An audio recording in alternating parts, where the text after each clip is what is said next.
하박국 3장 1절 2절 말씀 읽겠습니다. 시기온에서의 맞춤 바 선지자 하박국의 기도라. 여호와여, 내가 주께 대한 소문을 듣고 놀랐나이다. 여호와여, 주는 주의 일을 이 수년 내에 부응케 하옵소서. 이 수년 내에 나타내시옵소서. 진노 중에라도 긍휼을 잊지 마옵소서. 아멘. 오늘 이 본문 말씀을 통하여 가장 진지한 도구, 이런 제목으로 하나님의 말씀을 살펴보도록 하겠습니다. 가장 진지한 도구. 하박국은 서글프게도 참된 종교가 매우 통탄스러운 상황에 있었을 때 활동했던 선지자입니다. 그 당시에 유다 백성들은 살아계신 하나님으로부터 멀리 떠나 있었습니다. 그것도 거의 돌이킬 수 없을 정도로 심히 타락해 있었습니다. 이스라엘은 하나님께서 애굽을 재앙으로 치심으로 건재림을 받았던 특이한 백성들입니다. 하나님의 기적으로 갈라진 홍해바다 사이를 걸어 건너갔던 사람들이었습니다. 40년 광야 생활 동안 하늘에서 내린 만나를 먹으며 낮에는 구름 기둥으로 밤에는 불 기둥의 인도함을 받았던 백성들이었습니다. 그런데 어떻게 하나님의 현현하심을 그토록 많이 체험하고도 삐뚤 길로 나갈 수 있단 말입니까? 그 모든 은혜에도 불구하고 살아계신 하나님으로부터 등을 돌릴 수 있단 말입니까? 그들의 배역함은 상습적이었습니다. 그들은 오랜 시간에 걸쳐 자신들의 맹세와 결심과 서원을 헌신짝처럼 버렸던 고질적인 상습범들이었습니다. 그들의 못된 행적을 상기해 봅시다. 배역의 길로 나가다가 급기야 응징이라도 당하게 되면 그들은 돌아서는 듯 했습니다. 그러나 하나님의 응징의 채찍이 거두어지기 무섭게 그들의 발길은 다시금 삐뚤어진 배역의 길로 나아갔습니다. 이는 그들의 영혼이 기만과 거짓으로 가득하다는 증거 아닙니까? 하나님께서는 몇 번이나 그들의 죄를 용서해 주셨습니다. 그분 자신의 진노를 거두신 적이 한두 번이 아니었습니다. 하지만 그들은 매번 그분을 실망시켰습니다. 한마디로 그들은 호세아 4장 16절의 말씀처럼 완강한 암소처럼 완악한 백성들이었습니다. 그 땅의 예루살렘은 위대한 왕의 도성이었습니다. 다른 곳은 어둠으로 가득했지만 거기서는 하나님의 영광의 빛이 발하여 나왔습니다. 다른 곳에서는 거짓된 신들이 숭배되어졌지만 거기서는 살아계신 하나님께 대한 엄숙한 예배가 있었습니다. 그런데 그토록 거룩한 도성 예루살렘이 더 이상 부패해질 수 없을 만큼 타락하고 더러워졌다고 합니다. 옛말에 가장 선한 사람들의 부패가 가장 악한 사람들을 만들어낸다고 합니다. 가장 선하다고 생각했던 그 사람들이 부패지기 시작하면 더욱 악한 자가 된다는 뜻입니다. 예루살렘처럼 하나님의 큰 은혜를 입었던 도성이 부패해졌을 때 그곳은 진짜 부정한 짐승들의 소굴이 되고 말았습니다. 니느웨나 바벨론이나 시돈이나 두론의 부패함보다도 예루살렘의 부패함은 더 심각했습니다. 우리는 보통 예루살렘을 교회의 모형으로 삼습니다. 이는 갈라디아서 4장 26절에서 위에 있는 예루살렘은 우리의 어머니라고 했기 때문입니다. 따라서 예루살렘의 타락은 교회들에게 주시는 특별한 경고로 간주해도 좋습니다. 교회 안에도 하나님의 임재가 있고 진리의 빛이 있으며 희생의 불이 있지만 얼마든지 세상보다 더 타락해질 수 있습니다. 이는 본래부터 가지고 있던 빛이 있었기에 그 빛을 잃게 되면 그 어둠이 더욱 짙어지기 때문입니다. 스바냐 선지자는 예루살렘 성읍에 대한 죄악을 4가지로 고발을 합니다. 스바냐 3장 2절을 보니까 그가 명령을 듣지 아니하며 교훈을 받지 아니하며 여호와를 의뢰하지 아니하며 자기 하나님께 가까이 나아가지 아니하였도다. 유다 백성들의 죄악을 4가지로 지목하는데 바로 명령을 듣지 않았고 교훈을 받지 않았고 여호와를 의뢰하지도 않았고 가까이 나아가지도 않았다. 이것이 하나님 앞에 끔찍한 죄악이었다고 합니다. 그러나 오늘날 한국 교회들도 똑같지 않습니까? 하나님의 명령을 지독히도 듣지 않습니다. 교훈도 받지 않습니다. 하나님을 의지하는 것도 없습니다. 하나님께 가까이 나아가는 것은 더더욱 아닙니다. 먼저 그들은 하나님의 명령을 듣지 않았다고 합니다. 물론 하나님의 음성을 듣기는 듣습니다. 그러나 결코 주의를 기울이지 않았다는 뜻입니다. 또한 관심 있게 귀를 기울여 이렇게 말하지도 않았다는 뜻입니다. 사무엘상 3장 9절의 말씀처럼 여호와여 말씀하옵소서 주의 종이 듣겠나이다. 이런 관심과 주의가 전혀 없었다는 뜻입니다. 하나님은 여러분을 지으신 창조주 하나님이십니다. 시편 100편 3절에서 그는 우리를 지으신 자요 우리는 그의 것이라고 했습니다. 또 하나님의 백성들인 여러분은 예수의 피로 구속함을 받은 그들의 자녀이기도 합니다. 그런데 어떻게 그분의 명령에 거역할 수 있다는 말입니까? 야고보서 4장 7절에서 그런즉 너희는 하나님께 순복할지어다. 이것이 바로 우리들이 취해야 될 자세 아닙니까? 그러나 이들은 하나님의 명령에 순종하기 대신 그 명령을 판단하려고 했습니다. 이 명령은 아무런 의미도 없도다. 이런 명령은 순종하지 않아도 내게 손실이 전혀 없도다고 하면서 그들은 하나님의 명령을 무시하고 경시했습니다. 심지어 어떤 이들은 하나님 앞에서 힘껏 배를 내민 채 내겐 항복이란 없다며 노골적인 반항을 하기도 했습니다. 하나님의 말씀을 거역하는 자를 성경에선 뭐라고 하는지 아십니까? 아주 교만한 자라고 말씀을 합니다. 에레미야 13장 17절에 보니까 너희가 이를 듣지 아니하면 나의 심령이 너희 교만을 인하여 하나님의 말씀을 듣지 않는 것은 그들의 심령 상태가 아주 교만한 지경에 이르렀다고 말하는 것입니다. 하나님의 명령에 대항하는 자는 완전한 패배로 끝난다는 것을 알지 못하십니까? 그것은 마치 왕교가 바람에 대항하는 것 같고 삼배가 불꽃과 싸우는 것과 같습니다.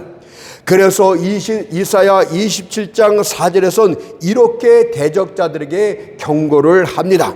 진려와 형극이 나를 대적하여 싸운다 하자 내가 그것을 밟고 모아 불사리라. 유다 백성들이 하나님의 명령과 경고를 재차 3차 거듭해 거역했을 때 그들이 흉폭한 갈대아 족속들의 침략을 받아 유린당하고 살해당하며 포로로 끌려갔던 징계를 받는 것은 당연했습니다. 하나님의 교회, 예루살렘이 하나님의 교회의 모형이 됩니까? 오늘날 하나님의 교회에겐 무슨 경고를 말씀하고 있는 것 같습니다. 아마 이미 그 경고가 실행되고 있는지도 모릅니다. 여러분들 하나님의 교회가 하나님의 명령을 무시하고 그분의 경고를 거듭해서 여러분들이 반항하기 시작할 때 듣지 아니할 때 세상으로부터 무서운 짓밟힘을 당하기 시작하게 될 것입니다. 또한 그들은 교훈도 받지 않았다고 했습니다.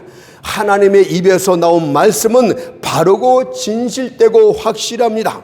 따라서 그분의 말씀은 우리의 규범이 되어야 되고 지침이 되어야만 됩니다.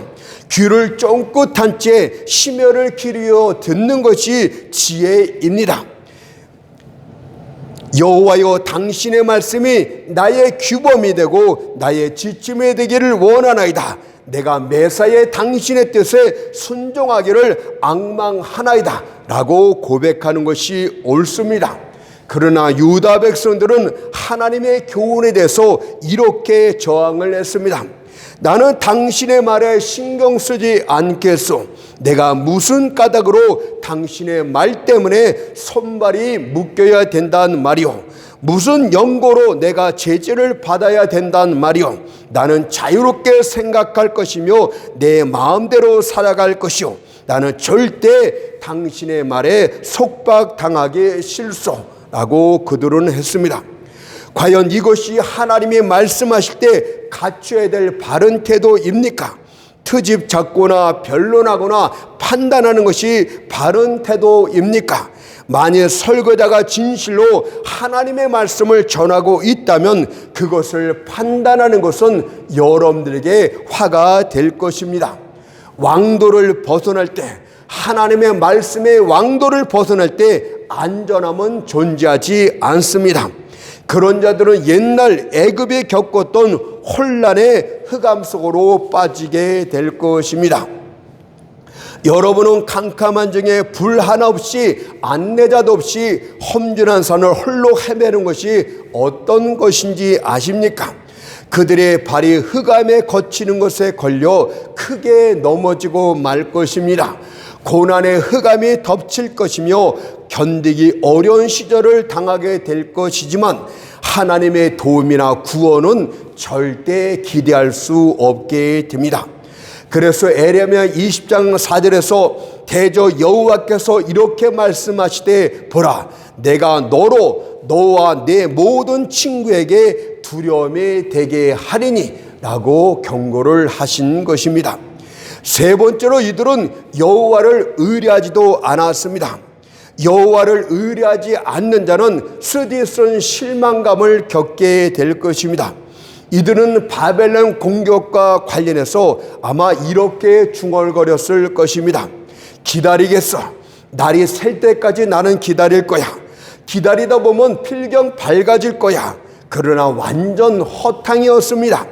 왜냐하면 에레미야 13장 16절에서 너희 바라던 빛이 사망의 그늘로 변하여 라고 말씀하였기 때문입니다. 이들은 바벨론의 공격으로부터 조만간에 자유로워질 수 있다고 기대를 했습니다. 그러나 이들은 오히려 사로잡힘으로 통곡해야만 됐습니다. 에레미야 13장 17절에 보니까 여호와의 양머리가 사로잡힘을 인하여 눈물을 흘려 통곡하리라.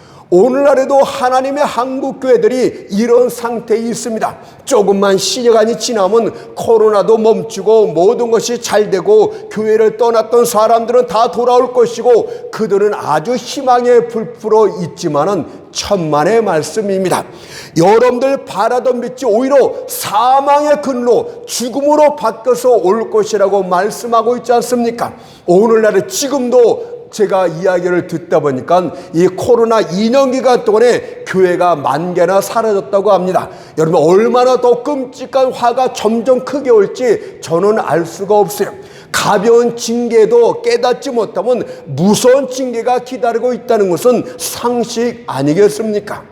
여러분들 회개하지 못하고 주님께 돌이키지 못하면서 잘 될 것이라고 생각하는 여러분들은 도대체 어떤 생각을 갖고 있는 것입니까? 이들 가운데 어떤 이들은 애굽 군대를 의지했습니다. 이들은 애굽 왕에게 많은 물량의 곡물을 바치면 그들이 대신 바벨론 군대를 물리쳐 줄 것이라고 기대를 했습니다. 그러나 추수할 때 오기로 했던 애굽 군대는 오지 않았고 이들의 희망은 수포로 돌아갑니다. 그것을 에레미야 8장 20절에선 이렇게 말을 합니다. 추수할 때가 지나고 여름이 다하였을 때 우리는 구원을 얻지 못한다 하는도다. 여기 구원은 하나님으로부터 구원이 아니라 애국 군대가 추수 때 자기네들을 도와주러 올 것이라고 굳은 약속을 맹세했지만 전혀 그렇게 하지 않으므로 우리가 바벨론의 침공으로부터 구원을 얻지 못하게 됐다, 이런 뜻입니다. 또 다른 어떤 이들은 요새를 의지했습니다. 만일 견고한 예루살렘 성벽대에 숨으면 여름 혹소가 끝난과 동시에 바벨론 군대는 자연적으로 되돌아올 것이라고 기대를 했습니다. 그러나 이것도 빗나간 예상이었습니다. 왜냐하면 되돌아가기는커녕 오히려 더욱더 날뛰는 바벨론 군대의 말 울음소리만 커졌기 때문입니다. 그것을 에레미야 8장 16절에선 또 이렇게 말합니다. 그 말의 부르짖음이 단에서부터 들리고 그 줌마들의 우는 소리에 온 땅에 진동하며 그들이 이르러 이 땅과 그 소유와 성읍과 그 중에 거민을 삼켰도다고 말하고 있지 않습니까? 교회는 지금 돌이켜야 돼요. 교회는 개혁해야 돼요. 다시금 새롭게 기초를 쌓아야 됩니다. 그렇지 않고서는 끔찍한 바벨론의 침략으로 짓밟히고 유린당하고 살해당하고 말 것입니다. 이들은 자신들의 기대와 소망이 좌절됨에 대해서 불만을 느꼈고 그 불만을 여호와께 돌렸습니다. 이 얼마나 파렴치한 존재들입니까? 당시 모든 불찰들이 자신들의 여호와를 의지하지 않음으로 일어난 일임에도 불구하고 오늘날 교회들도 똑같지 않습니까? 편안할 때 전혀 하나님을 의지하지 않았음에도 불구하고 잘못된 일이 생기고 어려움이 닥치면 여호와여 어찌하여 이럴 수가 있단 말입니까? 이렇게 말들을 합니다. 정말 파렴치한 존재들입니다. 자신의 체중을 부러진 갈대와 같은 연약한 인생들에게 실으려는 것은 어리석은 짓입니다. 그래서 에레미야 11장 5절에서 나 여호와가 이같이 말하노라. 무릇 사람을 얻으며 혈육으로 그 권력을 삼고 마음이 여호와에게서 떠난 그 사람은 저주를 받을 것이라. 어떤 교회 총회장이 내가 대통령을 만났는데 내가 조차례 때 이렇게 이야기를 해줬고 대통령이 들었다. 그래서 이제 교회는 잘 될 것이다. 엄청난 미련퉁이 아닙니까? 참 총회장의 사람이 얼마나 미련퉁인지 세상 대통령을 의지하고 있으니 참으로 그런 사람이 총회장이 됐으니 교회가 오죽하겠습니까? 얼마 전에 보니까 유튜브에 그 총회장 사람이 예배 전에 아주 유행가까지 부른다고 합니다. 여러분들 그거는 옳고 잘했냐 잘못했다 그거 따질 그런 것조차도 안 돼요. 그건 아주 교만한 상태 그 자체를 말하고 있지 않습니까? 오늘날 교회가 이 모양입니다. 교회인지 뭔지 모르겠어요. 마지막 네 번째로 그들은 하나님을 가까이 하지도 않았습니다. 하나님을 가까이 한다는 뜻은 기도한다는 뜻이에요. 기도는 우리가 하나님 앞에 가까이 나가는 것을 표현한 시편의 말씀이기도 합니다. 이사야 선지자는 이들이 기도로 하나님을 붙잡지 않았음을 이렇게 고발도 했습니다. 이사야 64장 7절에 보니까 주의 이름을 부르는 자가 없으며 스스로 분발하여 주를 붙잡는 자가 없사오니. 사람들은 그림자를 붙잡지 않아요. 붙잡는다는 것은 잡을 수 있는 실제적인 존재가 있다는 뜻이에요. 그래서 이들이 하나님을 붙잡지 않는다는 것은 기도하지 않는다는 뜻이고, 기도해봐야 하나님이 실제로 계신지 아닌지조차도 모르기 때문에 기도하지 않고 붙잡지 않았다는 뜻입니다. 하나님의 백성이란 자들이 바로 이런 슬픈 상황에 빠져 있었다는 뜻이에요. 오늘날 기도하는 자가 있습니까? 기도회가 어디에 있습니까? 기도회 자체가 점점 없어지고 있지 않습니까? 심각한 이야기입니다. 야곱을 보세요. 그가 약곡강날에서 하나님과 기도의 씨름을 했습니다. 결사적으로 하나님의 천대를 붙들었대요. 창세기 32장 26절 말씀 보니까 당신이 내게 축복하지 아니하면 가게 하지 아니하겠나이다. 가게 하지 않겠다는 건 두 손으로 꽉 붙잡았다는 기도의 씨름을 표현하는 것 아닙니까? 그럼으로써 그가 응답을 받게 됩니다. 하나님의 교회는 씨름하는 야곱이 절대적으로 필요합니다. 그런 강한 믿음의 사람이 교회에 가장 가치 있는 사람이라고 할 수 있겠습니다. 오늘날 교회가 이처럼 나약해진 것은 그런 사람들이 사라졌다는 뜻이 됩니다. 하나님께서 범죄한 유대 백성들에서 내게로 돌아오라고 거듭해서 말씀하셨습니다. 그분이 보낸 선자들이 계속 경고를 했습니다. 그러나 그들은 전혀 듣지를 않았어요. 에레미야 7장 13절에서 또 고발합니다. 내가 너희에게 말하되 새벽부터 부지런히 말해도 듣지 아니하였고 너희를 불러도 대답지 아니하였느니라. 만일 가벼운 조치가 소용이 없다면 이미 말씀대로 무거운 징계가 필요합니다. 지금이라도 한국교회가 정신 차리지 않으면 잘 될 것이라고 희망사항 갖지 마세요. 여러분들이 바뀌지 않으면 절대로 좋은 일은 없습니다. 여러분들 오늘 제가 조금 이따 말씀을 드리겠지만 주여 여호와는 주의 일을 이 소년의 부흥케 하옵소서. 이 부흥이란 뜻도 모르고 이것이 교회가 숫자로 많은 것이 부흥인 줄 알고 여러분들 현수막을 붙이고 이런 것들을 붙이고 있는데 여기 부흥은 그런 뜻이 전혀 아니에요. 성경을 제대로 읽지 않았기 때문에 아무 말이나 붙이는 거 아닙니까? 여기에 부흥이라는 것은 영적으로 밑바닥까지 떨어진 자가 영적으로 다시금 새로워지는 것을 성경에서 여기서 부흥이라고 말하고 있는 거예요. 지금 밑바닥까지 떨어진 신앙 상태를 끌어올려야만 살 수 있다고 지금 하박국 선지자가 기도하고 있는 내용입니다. 그런데 이것을 그냥 교회에다 붙이고 슬로건 현수만을 붙이고 하나님이여 수년 뒤에 우리 교회가 큰 교회를 짓고 수십만 명이 있게 도와주시옵소서. 참 성경도 모르고서 설교하는 목사들이 얼마나 많은지 모릅니다. 여러분들 예루살렘은 영거포 이전에 하나님의 응징을 받았습니다. 지은 죄악으로 말미암아 때로는 적에게 포위당하기도 하였고 때로는 기근이나 역병의 고통을 감수하기도 했습니다. 그러나 여전히 하나님께 돌아오지 않았어요. 여러분들 하나님의 발 앞에 무릎 꿇지 않고 있는 것은 또 다른 무서운 시련이 기다리고 있다는 뜻입니다. 아직도 교회가 정신 차리지 못하고 목회자들은 맨날 놀러 다니고 아직도 진짜 기도하지 못. 아유, 그들의 지금 태도, 그들의 죄악 뭐 말로 표현할 수 있겠습니까? 제가 한번 물어봤어요. 하나님한테 하나님의 한국교회 총체적으로 간단히 어떻게 평가할 수 있겠습니까? 내 수준에 맞게 하나님이 대답했어요. 우리 어떤 여가수가 우릴 대로 우려서 그 말을 썩을 대로 썩어서 그렇게 말씀하시더라고요. 제가 봐도 그렇습니다. 썩을 대로 썩어서. 여러분들 여호와께서는 이렇게 말씀하지 않게 만들어야 됩니다.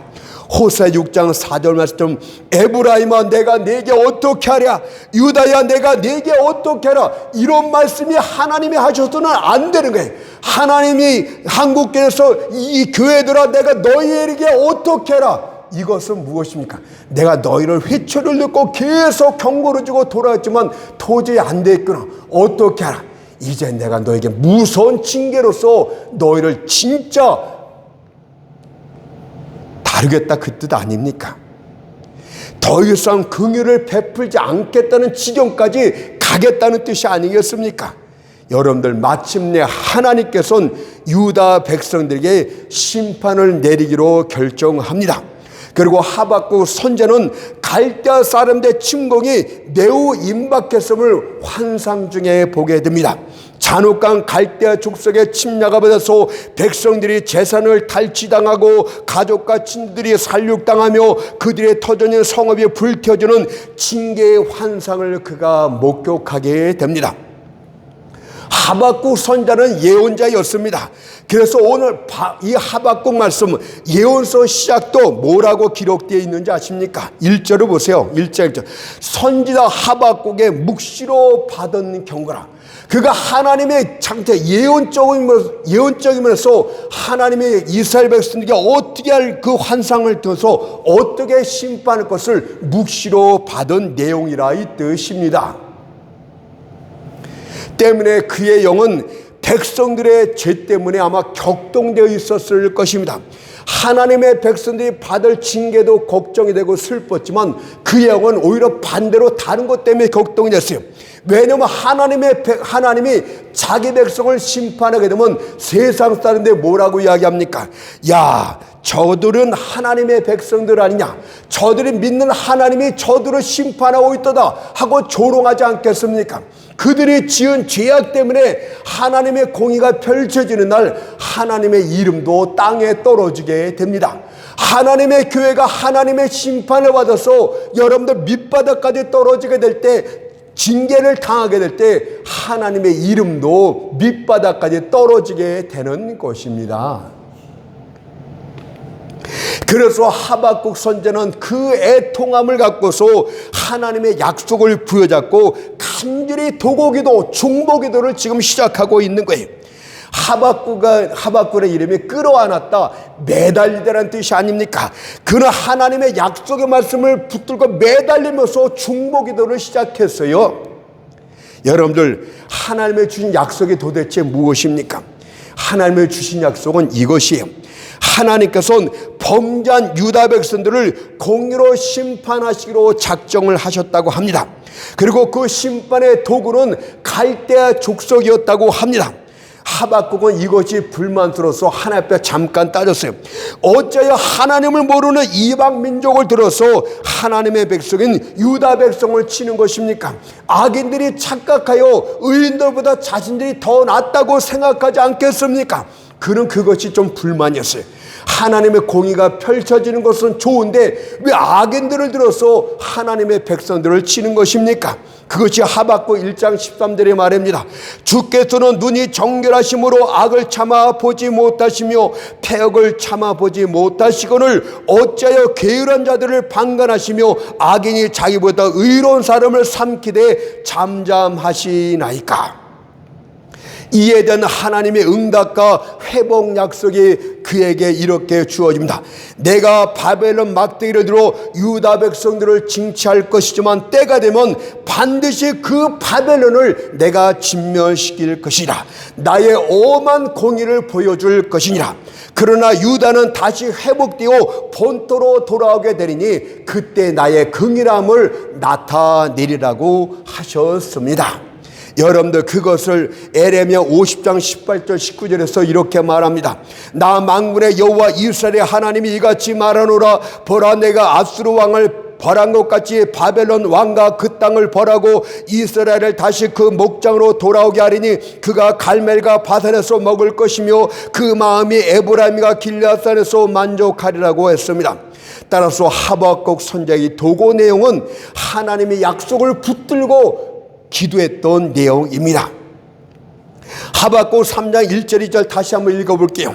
시기온에서 맞춘 바 선자 하박국의 기도라. 여호와여, 내가 주께 대한 소문을 듣고 놀랐나이다. 여호와여, 주는 주의 일을 이 수년 내에 부은케 없어서 진노 중에라도 긍휼을 잊지 마옵소서. 여기에 시기온하시란 뜻은 정확한 의미는 없지만 마지막 절에 보면 수금에 붙여서 부른 노래라고 했듯이 수금이란 의미라고 생각되어집니다.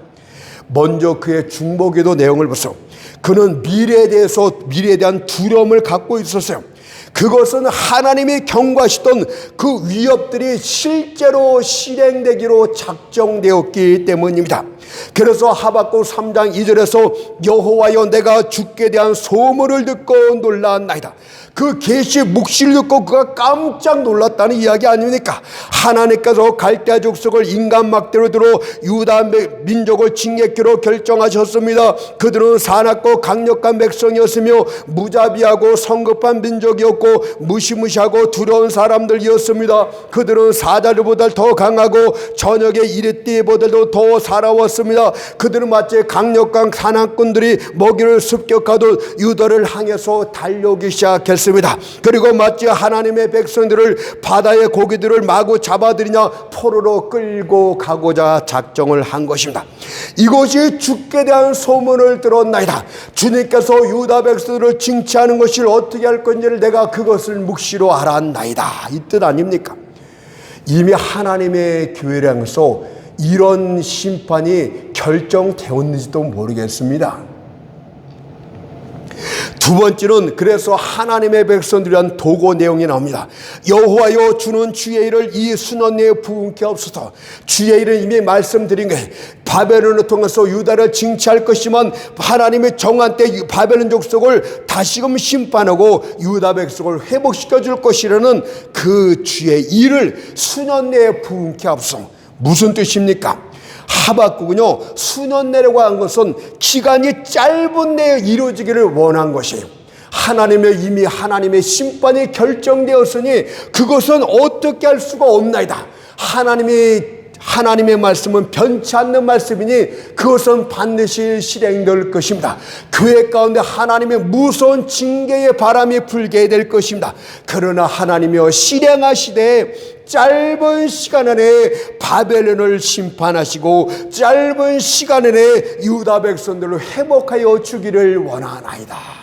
이렇게 기도를 했습니다. 그렇다면 우리들도 그렇게 기도해야 되는 줄 믿습니다. 하나님의 짧은 시간 안에 하나님의 백성들이 회개할 수 있도록 도와주시옵소서. 하나님의 짧은 시간 안에 하나님의 징계가 끝날 수 있도록 도와주시옵소서. 이렇게 기도를 해야 됩니다. 그러나요, 하나님의 교회의 징계는요, 언제 끝나는지 아십니까? 고난에는 반드시 목적이 있는데 목적이 이루어지기 전까지는 고난은 끝나지 않습니다. 그래서 주님께서는 이와 관련해서 영적 정년사로 비유되어집니다. 정년사는 돌 같던 쓸모없는 것들을 깨끗하기 위해서 정년 작업에 수고는 하지 않습니다. 금이나 은 같은 귀한 것들을 깨끗이 정력히 해서 수고할 따름입니다. 다시 말해서 주님께서는 하나님의 선택하시고 주께서 핏값으로 산 자기 백성들을 깨끗게 정렬하기 위해서 풀무불이라는 고난을 준비하십니다. 말라기 3장 3절 말씀 보세요. 그가 은을 연단하여 깨끗게 하는 자같이 앉아서 레위 자손을 깨끗이 하되 금은같이 그들을 연단하리니 그들이 의로운 재물을 다 여호와께 드릴 것이라. 금이나 은이 정련되기 위해서 완전히 녹아져야 됩니다. 그래서 그 안에 있는 불순물이 빠져나와야 됩니다. 그때까지는 정련 작업은 결코 끝나지 않습니다. 하나님의 백성들이 고난의 풀무불 속에도 뜨겁다고 죽겠다고 소리치지만 그분은 가만히 앉아서 지켜볼 따름입니다. 녹지 않는다면 오히려 정년 온도는 더욱더 올라가게 될 것입니다. 정년 시간도 더 길어지게 될 것입니다. 하나님의 백성들은 철저히 회개하지 않고서는 이 정년 온도는 점점 올라가게 될 것이고 시간도 점점 연장되게 될 것입니다. 이때 여러분들은 이렇게 소리칠 것입니다.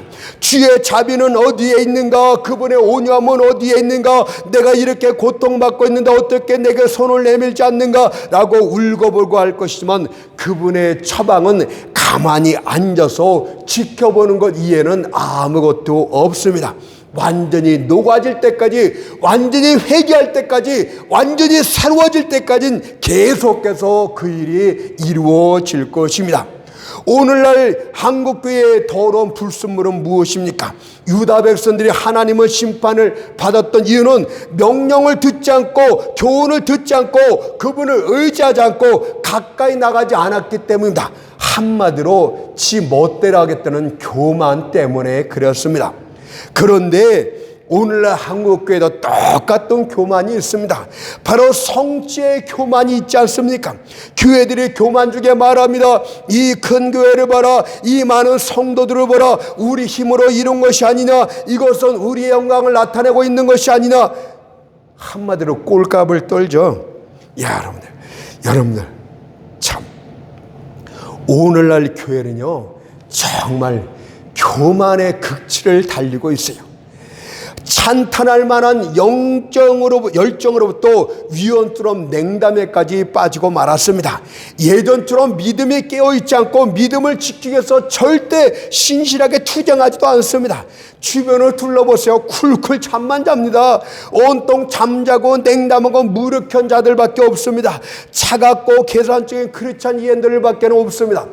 저는 요즘에 성도들이 오늘은 새벽에 나가서 아버지 앞에 기도하려고 합니다. 내가 자정에 밤을 새면서 기도하려고. 이런 사람을 난 보질 못했어요. 요즘은 목사들 중에서도 나는 교회에서 뜨겁게 금식기도 하려고 합니다. 이런 목사들이 없어요. 저기 가면 무슨 음식이 그렇게 맛있대. 우리 목사들이 우리 모여서 거기 갑시다. 이거 참 대단해요.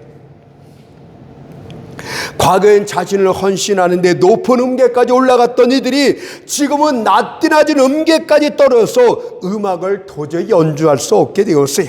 처음에 그토록 강력히 기도했던 사람들이 골방을 거미줄로 가득 채워버렸습니다. 주님 앞에서 죄인들을 강력하게 사냥했던 사람들이 이제는 마치 그런 일에서 면제라도 받으냐 전도하지 않습니다. 제가 전도하러 나가면 주변 교회 사람들이 이상한 눈으로 봐요. 오늘날에도 저런 사람이 있는가 봐요. 지금도 밤새도록 기도하면은 저 사람은 시기종이라고 생각하는 사역자도 있습니다. 여러분, 오늘날에 전도하는 사람이 없어요. 시대에 안 맞는다고 얘기해요. 대단한 거예요. 아주 성경을 다 뜯어고치 않습니까? 전도에 미련한 것으로 이 말을 아주 뜯어고치려고 하는 아주 오늘날 똑똑한 인생들이 얼마나 많은지. 한국교회가 처음 시작했을 때는 그들은 주님 없이는 나는 아무것도 할 수 없습니다. 그런 겸손 때문에 교회 가운데 많은 위대한 일들이, 선한 일들이 이루어졌습니다. 그래서 한국교회가 이처럼 커졌어요. 근데 지금은 상황이 완전히 다릅니다. 경성함이 완전히 이완됐고 세상 앞에 겁쟁이들만 있고 그냥 교회 안에서만 큰 소리 치지 목사들도 장로들도 집사들도 꾸벅꾸벅 졸고 있습니다. 그리고 교만 중에 이 우리들의 이 많은 수를 보라, 이 집단의 힘으로는 모든 것을 할 수 있다고 교만을 떱니다. 그러니 성령의 교회를 떠날 수밖에 없었고 교회는 힘을 잃어버리고 말았습니다. 성령이 떠난 교회가 도대체 무엇을 한단 말입니까? 그것은 마치 불없는 난로처럼 차갑고 냉랭함 그 자체고 활 없는 화살처럼 조금도 앞으로 나아가지 못하는 그런 상태가 된 것 아닙니까? 교회는 마치 갯벌 가운데 처박힌 배처럼 목사가 끌고 신도들이 뒤에서 밀어도 꼼짝하지 않는 그런 배가 되고 말았어요. 때문에 우리는 부흥을 놓고 부르짖어야 합니다.